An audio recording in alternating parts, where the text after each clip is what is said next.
Salut, alors dans cette vidéo je vais vous donner 3 types de contenus que vous avez déjà probablement sur votre blog, mais il y en a 2 qui sont un peu dangereux, ou en tout cas qui sont dangereux à long terme pour votre blog. Alors ils sont bons, ils sont pas forcément mauvais, mais ils peuvent vous faire du mal, et l'idée ça va être simplement de savoir lesquels des 3 vous allez mettre en priorité. Alors avant de passer là-dessus, simplement j'ai créé, comme je vous le disais avant, dans les jours derniers, une formation sur la création d'une marque qui sort de tout le reste. Comment arrêter de passer pour un débutant quand on commence dans le blogging, ou quand on commence un site web, quand on commence à apprendre des choses à d'autres gens.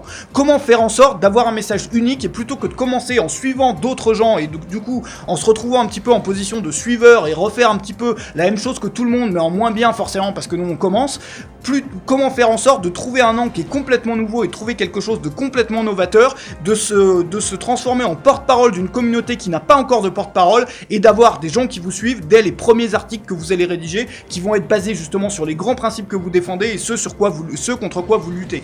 Comment développer donc votre personnalité en racontant votre histoire, en racontant votre vécu d'une façon bien précise qui est basée sur ce qui fonctionne et ce qui a fonctionné depuis même dans tous les films et dans tous les trucs qui nous émeuvent un petit peu, c'est-à-dire comment transformer des parties de votre vécu, comment les utiliser et les mettre en forme, les mettre en ordre de façon à ce que ça vous donne une crédibilité et de façon à ce que les gens se disent waouh, ce gars-là ou cette nana-là, je veux la suivre. Tout est là, tout est derrière, donc sur le lien qui se trouve juste en dessous de cette vidéo. Et avant d'en parler plus, vous pourrez regarder cette vidéo après, je vais vous parler donc de ces 3 types de contenus. Ces 3 types de contenus, vous les retrouvez partout, vous les retrouvez sur mon blog, vous les retrouvez probablement sur votre blog si vous avez un blog, et vous les retrouvez un peu partout. Simplement, la proportion entre ces 3 choses peut changer la donne sur le long terme sur votre blog. Le premier type de contenu, ce sont les techniques.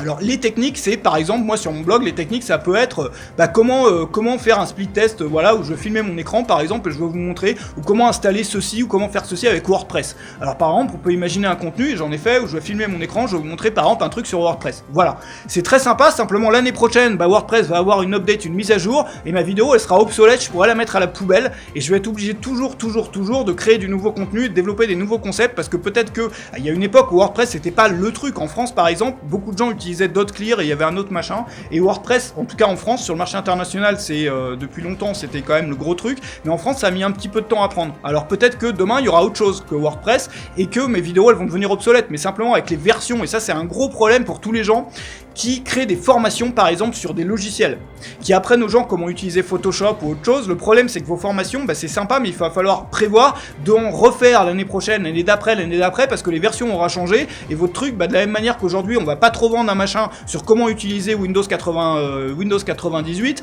de la même manière vos formations, vos contenus, vos articles de blog, vos vidéos vont devenir obsolètes si vous apprenez uniquement aux gens des techniques. Voilà. Après vous avez donc un deuxième groupe de choses qui c'est les stratégies. Voilà.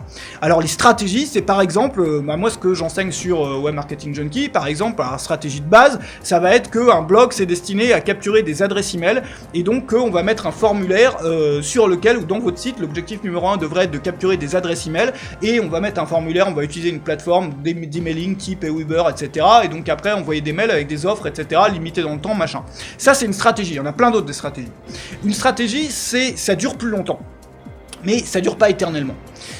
Une stratégie, ça peut durer 10 ans, ça peut même durer 20 ans. Il y a un moment par contre, et d'ailleurs toute cette stratégie sur l'emailing, aujourd'hui elle est un petit peu, on se demande, alors moi j'ai une grosse remise en cause, vous le savez, alors je sors un peu de mon sujet là, mais si vous utilisez Gmail, vous avez vu que récemment ils ont mis des onglets, vous avez un onglet avec tous vos mails, vous avez un onglet avec les notifications des réseaux sociaux, et vous avez un onglet qui s'appelle promotion ou offers en anglais, et dans lesquels il classe automatiquement tous les mails qui ressemblent plus ou moins à des promotions.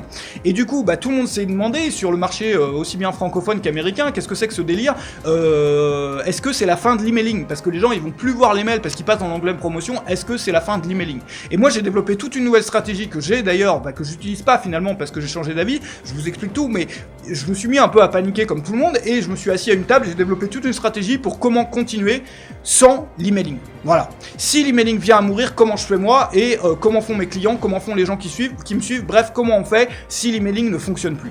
Donc j'ai toute une stratégie, je vous en parle pas pour l'instant, c'est un truc complètement novateur, enfin vraiment je le garde sous le manteau parce que ça va être, enfin je le sortirai peut-être avant la fin de l'emailing si vous voulez, mais moi, comment dire, quand ça va sortir ce truc là, ça va être énorme. Voilà. Et évidemment j'en ferai part, je le partagerai aux gens, je créerai des formations là-dessus, etc. au moment où je le sortirai, enfin après l'avoir testé moi-même. Simplement c'est pas la fin de l'emailing, c'est pour ça que je le sors pas aujourd'hui.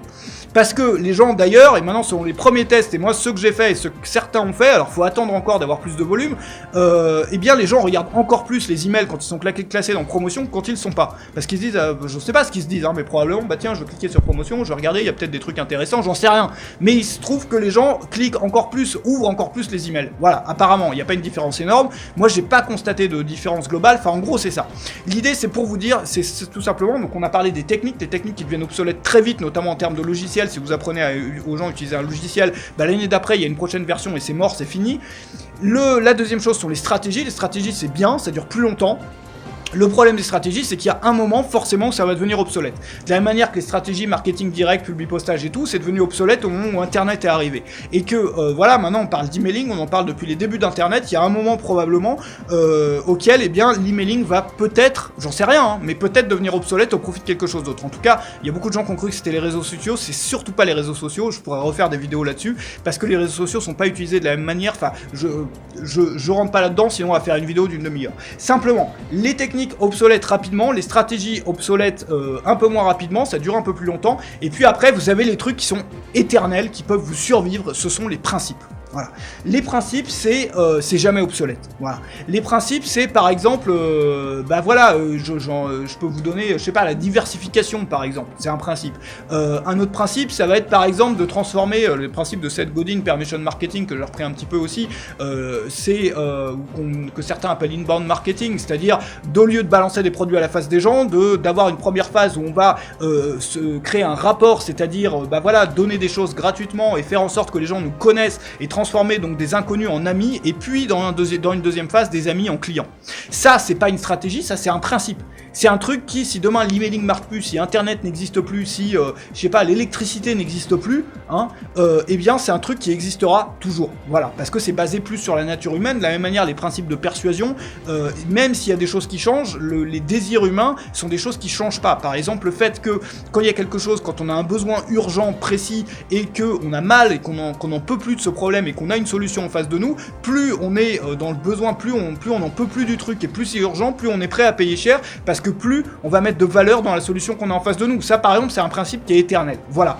Donc réfléchissez simplement à ce que vous avez vous, surtout dans vos formations, parce que les articles de blog à la limite on peut toujours en créer des nouveaux. Mais quand vous créez une formation, est-ce que vous parlez plutôt de technique, de choses qui deviennent obsolètes rapidement? Est-ce que vous parlez plutôt de stratégie, de choses qui peuvent durer 10-20 ans? Ou est-ce que vous parlez de principes? Voilà, on peut parler des trois. Simplement l'idée c'est que si vous voulez, j'en parlais dans la dernière vidéo d'ailleurs, de business qui survivent à la mort de quelqu'un, hein, et la famille reprend un peu le business et continue à ressortir des anciens contenus, compiler des anciens contenus, etc.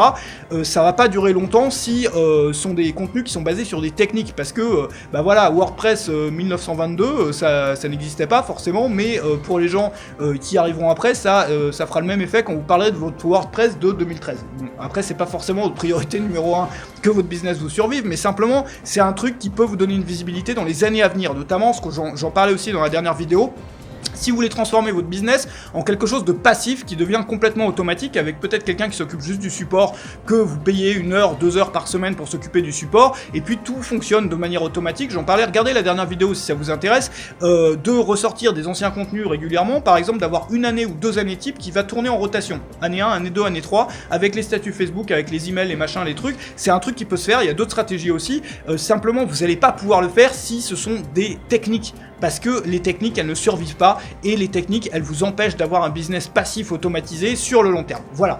Alors comme je vous le disais, une fois que on va rentrer beaucoup plus là-dedans sur la création de contenu, ce qui fait les fondements de votre contenu dans la vidéo qui est juste en dessous. On va parler de transformer un blog, ou transformer un projet de business ou un business existant, un business lié à l'information, c'est-à-dire quand vous apprenez des choses aux gens, et le transformer en quelque chose de complètement différent, de complètement novateur, quelque chose de jamais vu encore, et même si vous débutez, vous donnez des outils pour vous permettre en 5 jours, en l'espace de 5 jours, si vous faites vraiment les exercices chaque jour, si vous les faites pas, vous n'y arriverez pas en 5 jours ni en plus.